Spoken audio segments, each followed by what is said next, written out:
Sasakay kami ngayon sa van ng MedInvest kasi mag-tripping kami sa isa pang property. Kasakay kami sa L3.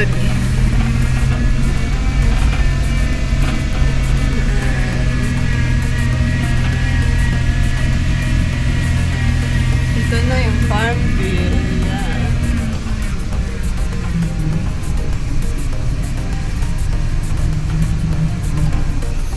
Ayun, kita sila dun, oh.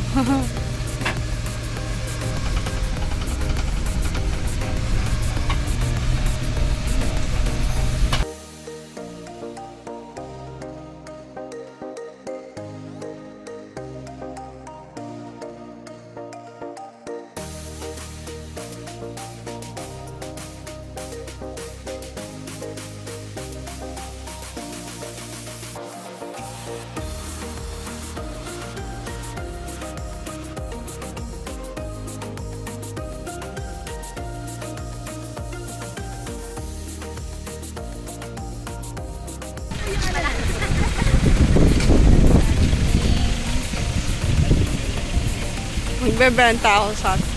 May commission ako. Ayan, nandito tayo sa Farmville 2. Ayan pala yung lot 34 yung titignan natin. Sa dulo.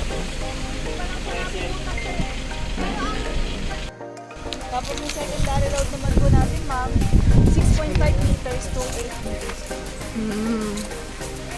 So, andito tayo ngayon sa gitna. Yes po. Nandito po, ito po ma'am yung lot 9. Tapos ito po yung lot 9. Prime point. Dito pa lang yung simula. Yes po. Lot 9. Ano, may mga saging. Flat na flat dito, oh.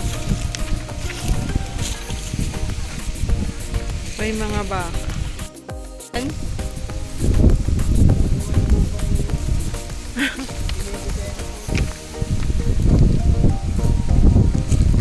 Pero dito, magkakaroon din ng perimeter fence. Ang ganda, oh, meron siyang bamboo. Yung bamboo sa labas na natin yan. Tapos dito din yung may perimeter fence. Malapit siya sa kapitbahay na. Ayan. Ito yung kapitbahay mo, farm. Ayan. Pero, diba shape ito 34? Square naman siya. Yan yung dulo. Dulo. O, tapos yung lakad ka ulit sa kabilang dulo. Andyan na yung perimeter fence.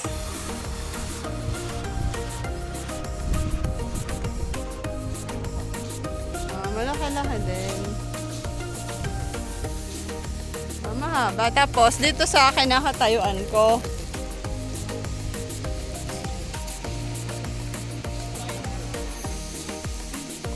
O, tapos lakad ka dito.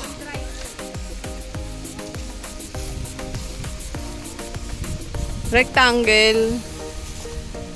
Nasaan na yung buhon niya?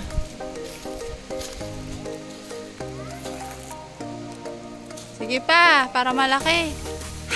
395 po eh. 397. 398 po. 400 na. Ano ma'am yung plantation natin? 22. Kubo.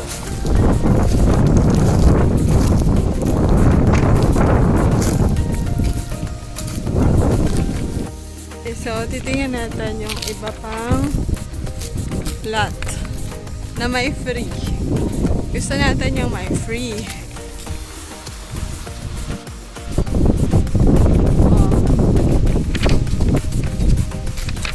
Tapos may free siya na nyog.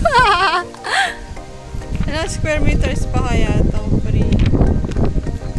Nasa pababa naman yung free.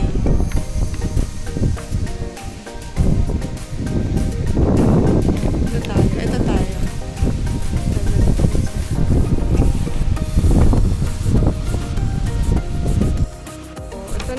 si lot 76. Oh.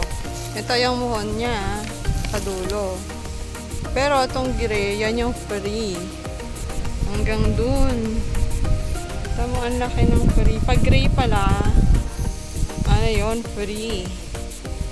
Sa dulo ng free, nandun yung perimeter fence. Kasi, di ba, wala namang kwenta yung free kung may fence naman.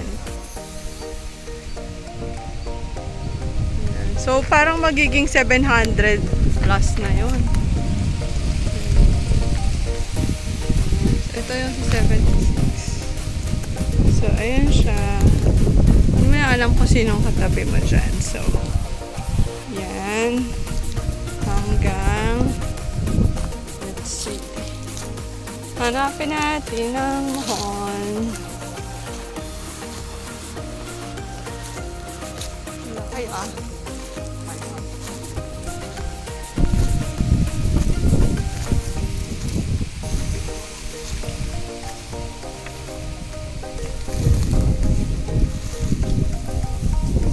Parang nagpas na.